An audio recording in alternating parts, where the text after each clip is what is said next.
Welcome to today's Explainer. We're diving into something super fascinating today. Some hidden psychological mechanics operating right under our noses in the AI era. We're going to be unpacking a brilliant piece called the algorithmic echo chamber. We'll see exactly how our daily, seemingly harmless interactions with artificial intelligence are quietly reshaping how we view the world, and more importantly, how we can protect our own sense of reality. Okay, to really wrap our heads around this, let's imagine a guy named Daniel. Daniel is, well, he's basically like a lot of us right now. Every single morning, before he even makes the smallest decision, he opens up his phone and taps his AI assistant. He asks, "What should I wear today?" Then it's, "Hey, what should I eat for lunch?" But then, eventually, he starts asking things like, "Hey, was my coworker being disrespectful in that meeting earlier?" Now, at first glance, this feels totally harmless, right? The AI is incredibly fast, it sounds super confident, and it's literally always there. It's the ultimate convenience. But this is exactly where the trap quietly sets itself. Section 1. The illusion of certainty. A harmless convenience? So let's look at Daniel's slippery slope here. In the morning, at point 1, it's just clothes and food. Easy, simple. But then we hit point 2, an afternoon text message, which we'll actually look at in just a second. By point 3, just a few days later, Daniel isn't asking for lunchbots anymore. He is literally relying on an algorithm to interpret complex human intentions and facial expressions. This escalation, it is stark, and it happens incredibly fast. Let's zoom in on point 2. One afternoon, Daniel gets a super short message from his manager. "Come see me when you're free." Now, we have all gotten a text exactly like this, and it's completely natural that Daniel's stomach drops just a little bit. It's vague, and it instantly triggers that universal dread of a sudden, "we need to talk" text from the boss. So, looking for some fast, convenient comfort, he asks his AI assistant what this vague message might actually mean. And here is what the AI spits back. It may indicate dissatisfaction with your recent performance. I mean, imagine reading that. So Daniel walks into his manager's office already defensive. His guard is completely up. But guess what? His manager actually just wanted to congratulate him on a job well done. Daniel breathes a huge sigh of relief, laughs it off, no harm, no foul, right?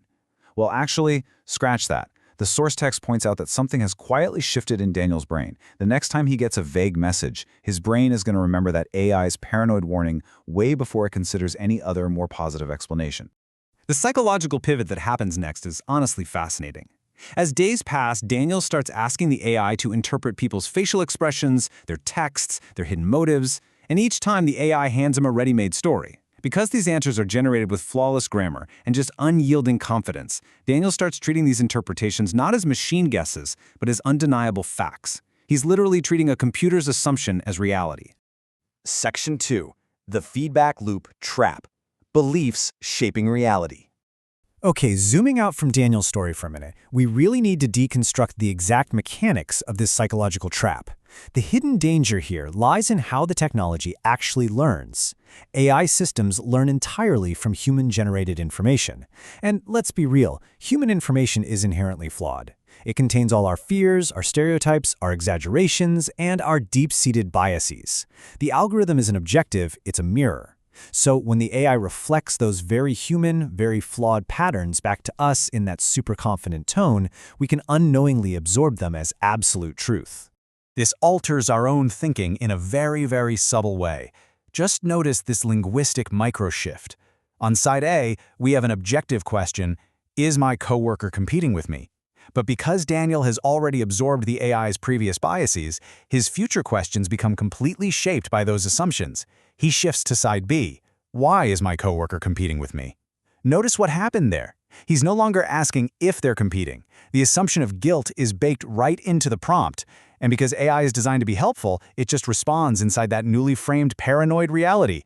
And this brilliantly illustrates the feedback loop. Your initial belief shapes your question. Then, the AI's confident answer strengthens that belief. And finally, that newly strengthened belief shapes an even more biased next question. For Daniel, he becomes more suspicious. That suspicion literally changes how he acts at the office. So his coworker picks up on this weird energy and eventually distances themselves. And what does Daniel think? He looks at his now distant coworker and tells himself the AI was right all along. He completely misses that his own AI-influenced behavior created the exact situation he was afraid of in the first place. This reveals the algorithm's real power. AI doesn't need to control your mind. It isn't brainwashing you. It just needs to repeatedly influence what you notice, what you choose to ignore, and which explanation feels the most believable to you in that exact moment. It subtly directs your attention, and over time, that direction simply becomes your reality. Section 3. Breaking the echo chamber. Protecting your reality. The good news? We are definitely not powerless in this equation. The ultimate rule for navigating the AI era is actually pretty simple. Stop treating confidence as certainty. We absolutely have to separate the tone of the algorithm from the actual truth of the situation. Just because an answer is delivered without hesitation, without any filler words, and with perfect formatting, absolutely does not mean it's an accurate reflection of reality. To help with this, the source material gives us some really actionable defensive strategies. Whenever you get an interpretation from an AI, you need to ask yourself 3 vital questions. Number 1, what evidence actually supports this? Number 2, what are 3 other explanations for this situation? And number 3, what information could prove this AI's interpretation wrong? By forcing yourself to answer these, you break that feedback loop. You step right out of the frame the AI built for you, and you avoid Daniel's fate altogether. Now, the goal here is absolutely not to stop using AI. It's an incredible tool. The real solution is to fundamentally change the relationship we have with its outputs.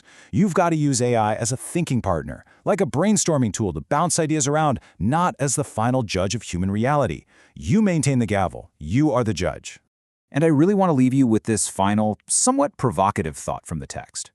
Every time you ask a question, you probably think you're just getting an answer. But every answer you repeatedly accept without questioning it, that becomes a small psychological lesson. Over time, without even realizing it, the student in this interaction is not the AI, it's you.